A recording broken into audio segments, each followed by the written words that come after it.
Donc, tout d'abord, nous avons eu l'autorisation de notre principal pour effectuer un potager. Nous avons ensuite choisi le meilleur emplacement pour celui-ci. Nous avons pris en compte les contraintes suivantes: le passage de la tondeuse et le nombre de carrés à disposer sur le terrain. Pour la fabrication, nous avons opté pour du matériel non traité, puis nous avons assemblé les carrés et enfin nous les avons peints avec de la peinture qui respecte l'environnement. Du compost nous a été donné par la mairie que nous avons mélangé avec de la terre végétale. Nous avons mis des bulbes dans les massifs, semé des graines et planté des légumes. Les légumes récoltés ont été répartis aux élèves. Nous avons suivi les évolutions, désherbé, surveillé les maladies ainsi que les insectes nuisibles. Nos solutions ont respecté l'environnement. Plantes aromatiques répulsives et purins d'ortie. On a privilégié un type de maraîchage plutôt biologique que conventionnel. Nous souhaiterions cette année travailler en permaculture et créer une maison insecte ainsi qu'une grainothèque dans notre CDI.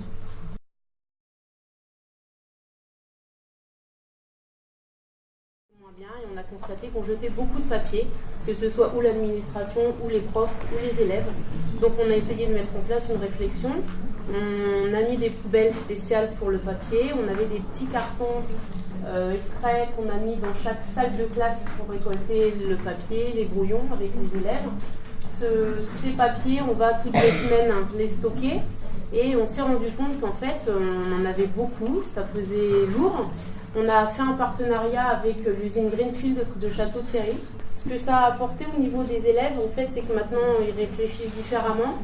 Les feuilles de brouillon, ils vont les utiliser en entier. Des deux côtés, ils vont aller eux-mêmes récupérer dans nos petits bacs. Ça, c'est tout ce qu'on jette. Ils vont les récupérer dans les bacs à papier, des fois des papiers qui n'ont pas été utilisés au verso. Donc, c'est des économies pour eux, pour nous. Ils font, quand on a des contrôles, ils demandent si c'est sur une feuille, une copie double. Donc, ça fait aussi des économies pour les parents. Alors, nous avons d'abord appris en classe ce qu'est la qualité de l'air et son impact sur notre santé.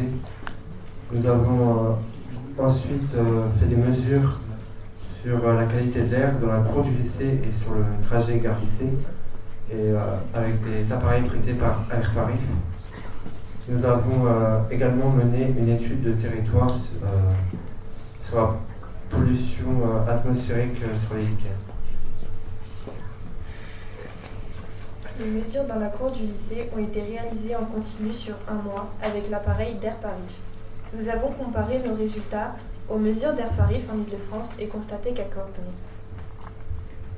Entre la gare et le lycée, nous avons comparé la pollution aux particules fines sur 2 parcours avec 2 appareils mobiles d'Air Paris. Nous avons pu constater alors que l'exposition aux particules était plus importante le long de la nationale que sur la route parallèle à la nationale. Les lichens sont sensibles à la pollution atmosphérique, nous les avons étudiés en classe. Chaque élève a réalisé une recherche sur son lieu d'habitation et nous avons réalisé une carte du territoire qui répertorie les différents lichens. Cependant, l'étude ne nous a pas permis de conclure sur la qualité de l'air du territoire. Ce type d'étude nécessite plus de temps. Le 12 avril 2018, on a retrouvé tous les lycées et les collèges impliqués dans ce projet à l'UNESCO à Paris. À l'aide d'experts, nous avons échangé, confronté et présenté les résultats de nos études et nos propositions pour améliorer la qualité de l'air. Pour notre part, notre proposition était une proposition d'aménagement entre le trajet entre la gare et le lycée. Début juin, nous avons monté une exposition au lycée pour présenter nos travaux. Nous avons également réalisé des masques anti-pollution pour sensibiliser le public. Lors de notre exposition, les élus de Meaux étaient présents pour présenter nos études et faire part de notre proposition d'aménagement du trajet gare-lycée.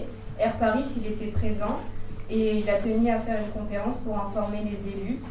Notre exposition elle a été présentée dans le hall du lycée pendant la semaine du développement durable.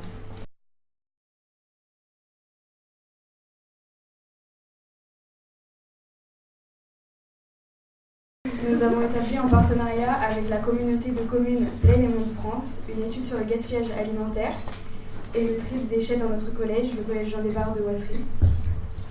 Sur une semaine, nous avons évalué la quantité de déchets alimentaires produits chaque repas à la cantine.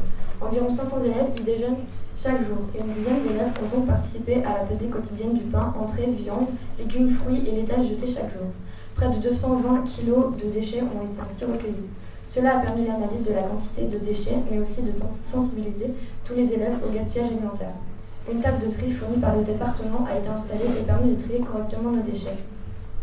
Mais ce qui nous a aussi interpellés, c'est la suite de la chaîne, puisque jusqu'à février dernier, nous avons trié nos déchets de cantine, mais ces derniers étaient mélangés au reste des déchets. Nous avions l'impression d'avoir fait ce travail pour rien et tout finissait ainsi à l'incinérateur.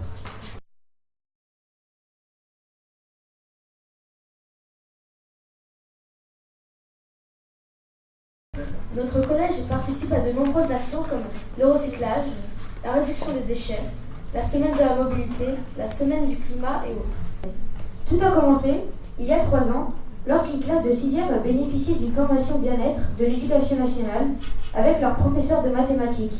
Ces élèves ont été sensibilisés toute l'année par des moments stop, la météo intérieure, des pratiques de détente corporelle et de travail de l'attention. Le collège souhaitait aller plus loin dans cette démarche innovante. Nous retrouvons maintenant dans différentes classes des moments stop, des pratiques corporelles et des séances de Qigong. Vous vous demandez certainement ce qu'est le Qigong.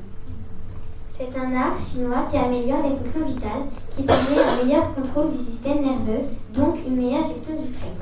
C'est pourquoi une dizaine d'élèves de 5e, tous volontaires, se retrouvent tous les jeudis matins en extérieur pour 1 heure de pratique. Nous vous remercions de votre écoute et nous espérons vous avoir fait découvrir une nouvelle vision du développement durable.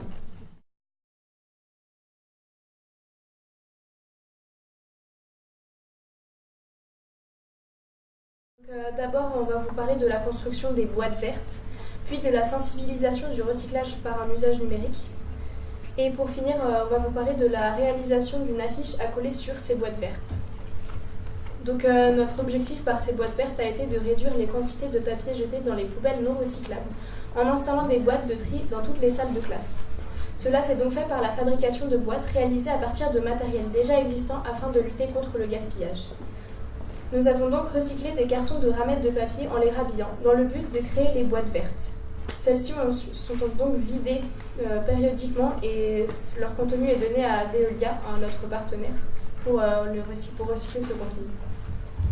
Mesdames et messieurs, bonjour. Donc moi je vous parlais de la sensibilisation au recyclage qu'on a effectué dans notre lycée, car évidemment si on fait des boîtes vertes et que les personnes ne les utilisent, ça sera plus longtemps. Donc pour cela on a créé et diffusé un support numérique, donc un diaporama, qui est destiné aux lycéens, aux professeurs, à tous les membres du lycée et même aux parents. Celui-ci il était diffusé dans le hall du lycée et même sur le site, il y a encore d'ailleurs, afin que chacun prenne conscience que le recyclage concerne toute la population. De nombreux partenaires nous ont aidés dans ce projet, comme Veolia, qui nous rachète le papier recyclé afin, par exemple, de financer une journée au Futuroscope pour ceux qui s'investissent dans ce projet. Alors bonjour, pour ces boîtes vertes, on a pensé à réaliser des affiches dans la problématique suivante. Donc, pourquoi le cycle de la vie du papier ne commencerait-il pas par le recyclage plutôt que par la mort d'un arbre? Donc le but de cette affiche était d'avoir un impact fort afin de rappeler l'importance du tri du papier et l'impact sur l'appauvrissement des ressources naturelles. L'objectif était également de marquer les esprits quant à la quantité de papier gaspillé et les risques de la surconsommation. Et par ce geste de recyclage, chacun d'entre nous contribue à préserver les arbres. Merci de votre attention.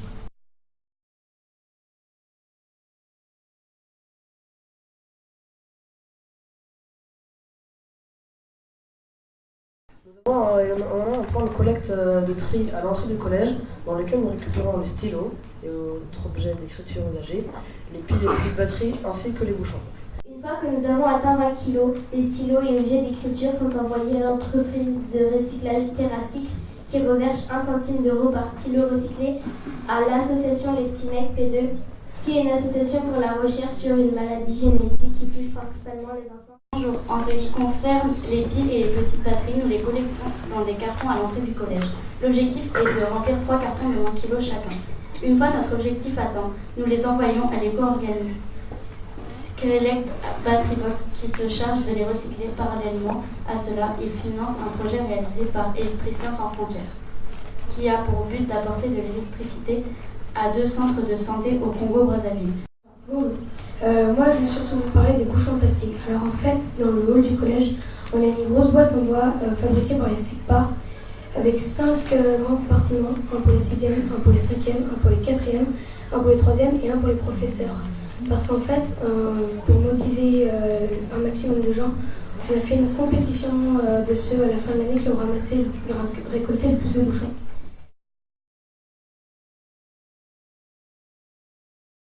Nous sommes les élèves de l'atelier développement durable du collège Anne-Franck de Bussy-Saint-Georges. Nous sommes les 2 éco-délégués.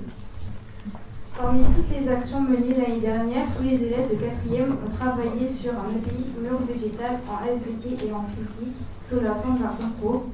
Les élèves ont dû présenter à l'oral un projet de mur végétal pour l'entrée du collège en respectant un cahier des charges strict. 6 groupes sélectionnés par les professeurs sont passés devant un grand jury constitué par des éco-délégués, des parents d'élèves, la direction, la CPE, 2 jardiniers et M. Leroy, chargé du développement durable de la... Le groupe gagnant a proposé un mur en gabion en Suède avec des petites plantes qui vont se développer à l'ombre. Le mur est autonome en eau et en énergie. L'eau est prélevée dans la gouttière et l'eau est stockée dans une cuve à eau. Une pompe avec panneau solaire remonte l'eau. Une sonde avec un système Arduino mesure l'humidité du mur et contrôle la pompe. Les élèves de 4e ont appris durant cette initiative à élaborer un projet concret qui devait fonctionner, à travailler en groupe et écouter les avis de chacun, à remplir un cahier des charges précis, à présenter un travail à l'oral sous forme numérique et à choisir des solutions, des matériaux respectueuses pour l'environnement.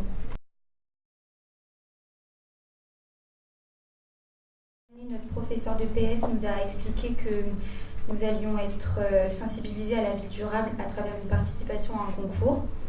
Nous étions une classe entière à y participer.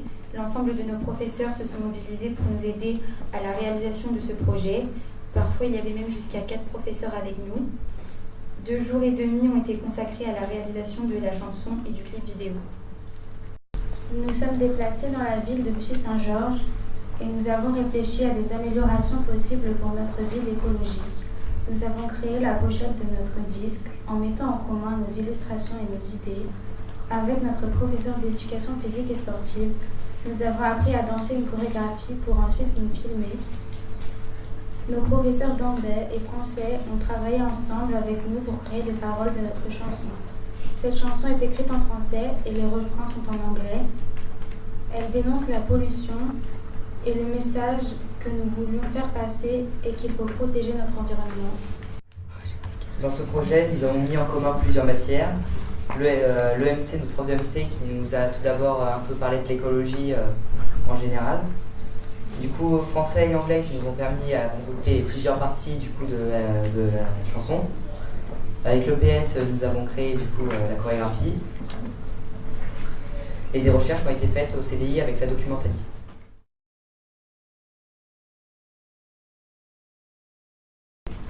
C'est donc dans le cadre du bac STI que ce projet a démarré. Donc les élèves, 2 équipes d'élèves qui sont en spécialité SIN et EE ont travaillé sur ce projet en sachant que c'était la gestion d'une ruche et ensuite l'extraction aussi de ce miel à partir de la ruche. Également l'intérêt d'une ruche pour participer à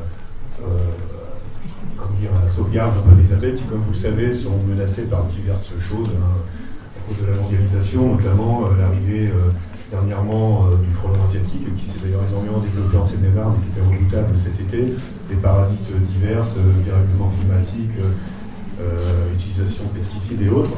Et donc il est toujours bon d'essayer d'installer un maximum de ruches pour essayer de justement implanter et sauvegarder ces abeilles qui participent à la pollinisation.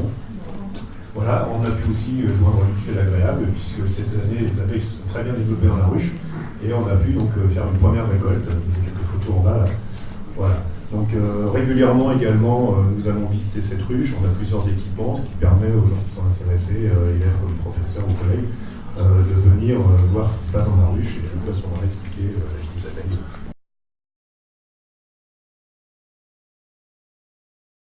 Le cadre dans lequel s'inscrit notre action est donc celui de la consommation responsable. C'est lors d'une semaine dédiée au développement durable, la semaine verte, qui s'est déroulée durant la première semaine d'avril, que cette action a pu être lancée. Elle se produit bien entendu encore aujourd'hui. Ce projet nous a permis de prendre conscience de la valeur du papier, comme il s'agit d'un bien précieux, coûteux, et qu'on en fait usage tous les jours, et de façon excessive et désordonnée. Il nous a aussi appris à faire face au tri. Ce projet nous rappelle que c'est ensemble et en s'organisant qu'on peut inscrire notre action dans la durée. Il ne suffit pas de mettre des poubelles pour que chacun jette comme il faut. Cette action nous a fait travailler en commun, par exemple lors des ateliers, nous répartissions les tâches. Cette action a aussi mobilisé nos compétences communicationnelles, autrement dit, comment communiquer efficacement au sujet du papier, comment rendre nos messages efficaces. Nous avons pour cela fabriqué des affiches indiquant ce qu'il faut jeter ou pas dans les corbeilles. Dans ces corbeilles, le fond est noir, de façon à donner du relief aux différents éléments. Nous sommes tous membres du CVC du collège de Léonard de Vinci à Saint-Thibaud-des-Vignes. Nous avons fait des démarches sur le développement durable en 6 étapes. Il y a 2 ans, nous avons participé, les élèves de 4e et de 3e, ont participé à la journée de formation des éco-délégués. Et pour l'étape 2, on a créé notre logo qu'on s'est inspiré du E de 3D recyclage. On a visité la station d'épuration du traitement des eaux, le SIAM, et quand nous sommes revenus, nous avons fait des expériences avec les savants fous. En 4, nous avons visité le CITREM. Mais qu'est-ce que c'est le CITREM? Le CITREM, c'est un syndicat mixte pour le traitement des déchets de la région. Ça recycle pour valoriser nos déchets. Et pour finir, nous avons fait aussi une sortie au CITREM, donc qui est un institut qui traite les déchets et qui les valorise. Et après, nous avons collecté, nous avons mis des bacs dans l'enceinte du collège pour collecter tout ce qui est bouchons, stylos, piles, papier et les ampoules. Et après, on avait mis des bacs aussi pour les restos du cœur, donc à manger et des vêtements. Et après, tout ça a été redonné à des associations qui en avaient le besoin.